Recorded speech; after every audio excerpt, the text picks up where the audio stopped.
No one ever knew where Acquanetta came from or what her nationality was. She was even kicked out of Universal Studios after a rumor spread that she was half black. But exactly how did this rumor affect her further career? Continue watching to find out.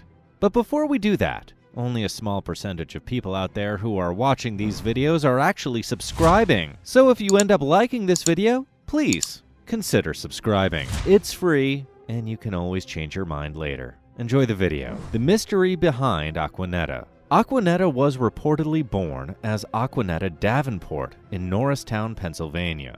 However, her exact date of birth and origins were not known with certainty. She was orphaned from her parents when she was 2 years old and briefly lived with another family before being taken by an artistic couple with whom she remained until she made the choice to live independently at the age of 15. In 1942, Life magazine noted her mysterious origins and claimed that she might even be African American, but reportedly that she had lived with a Spanish family in Spanish Harlem, posing as a Venezuelan before moving to Mexico, then Venezuela to obtain citizenship. One article also theorizes that Acquanetta's Arapaho orphan story was made up because she was unable to produce any identification for membership into the Screen Actors Guild. Acquanetta's career was followed closely by the African American press. Did she purposely keep her background a mystery to help advance her career? Was Acquanetta trying to pass? The B actress actually could never pass for a Caucasian,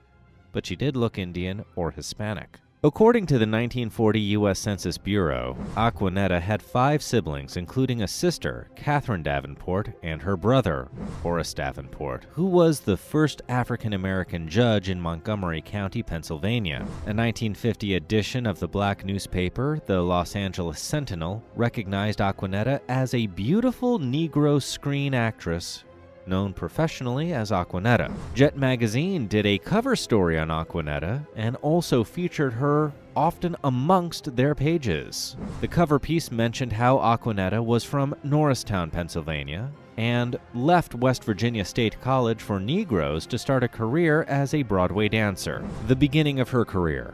Acquanetta began her career as a model when she lived at New York City's famed Barbizon Women's Hotel. She eventually landed on the covers of Vogue and Harper's Bazaar and was escorted around the Big Apple by such A-listers as Prince Ali Khan and actor-director Orson Welles. Acquanetta soon made her way to Hollywood and shortly thereafter was cast in her first film, Arabian Nights, in 1942.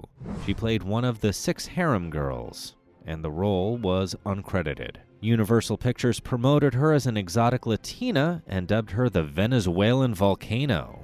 Acquanetta became a B movie star. She played jungle princess roles that were often reserved for non-white actresses. Acquanetta is best known for her role in the 1946 film Tarzan and the Leopard Woman with Johnny Westmuller and his chimpanzee sidekick Cheetah, kicked out for being black. Acquanetta was also cast for roles at Universal Studios in campy cult horror flicks. She played a silent and savage ape woman in the film Captive Wild Woman and Jungle Woman. She was Universal's only female monster since actress Elsa Lancaster's Bride of Frankenstein. There was more ambiguity about Acquanetta's Hollywood life. One article reports how she walked out of her 7-year contract with Universal with 5 years to go because she wanted to live a new life in Mexico, a country she found fascinating. In 1945, Acquanetta was one of President Theodore Roosevelt's Mexican goodwill ambassadors. She was also rumored to be engaged to several millionaires while residing in the Latin American country. There is yet another account as to why Acquanetta was no longer with Universal Studios, and the story gets a bit more scandalous. Screenwriter Ed Hartman claimed that Universal learned that Acquanetta was part black. A word about Acquanetta's ethnicity was relayed to the producers. After the news about Acquanetta's ethnicity surfaced, the studio decided that she was not to have a romantic scene with a white man. As soon as Acquanetta's contract was up, the movie studio dropped her. Adding more fire to the scandal, Ed claims he knew a white actress who also knew Acquanetta. The actress stated how Acquanetta's mother was black. The actress recounted the time she visited Acquanetta's home and met her mother, who was introduced as the cook. Losing her first son to cancer, Acquanetta was known for her long black braids, turquoise jewelry, and prominent widow's peak. As far as Acquanetta's marriages, there was quite a bit of uncertainty and swirling questions as how many times she actually was married. In 1947, Acquanetta and Mexican-Jewish millionaire Luciano Bashuk had a son named Sergei, who passed away from cancer in 1952 at the age of 5. This led to the couple's bitter divorce in 1950, where she lost her court case for half of his fortune when no record of their marriage could be proven. Luciano denied there ever was a marriage. In 1951, Acquanetta married painter Henry Clive in Juarez, Mexico. He was 71 and she was 29. She was his third wife and occasionally modeled for him. She divorced the artist in 1952 on charges of cruelty. A year after her divorce, Acquanetta became a disc jockey, working 4 hours a day for radio station KPOL in Los Angeles. According to Jet, she presented the tops in pop music, baseball scores, race results, and the latest news flashes. In the late 1950s, Acquanetta married businessman Jack Ross, then moved to Arizona, where he became a successful Lincoln Mercury car dealership owner in the Phoenix area. The buxom beauty starred in her husband's TV and radio commercials and became a caftan-clad local socialite. Philanthropy and later years. She helped build a hospital in Mesa, founded a theater, and raised money for the Phoenix Symphony. Acquanetta had 4 sons with Jack and enjoyed a lavish lifestyle. On weekends, she and her husband would fly their own plane to San Diego, where they kept a yacht.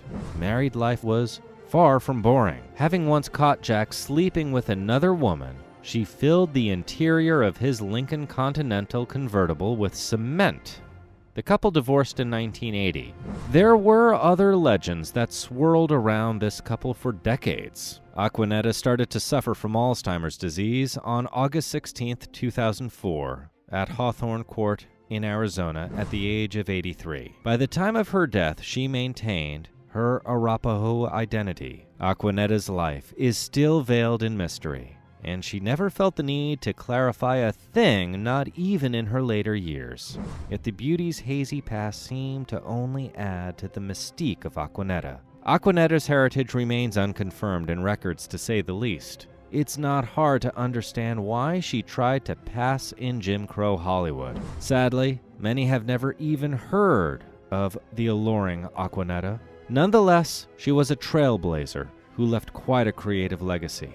The actress's obituary inspired the composer Michael Gordon to collaborate with librettist Deborah Artman on the opera Acquanetta.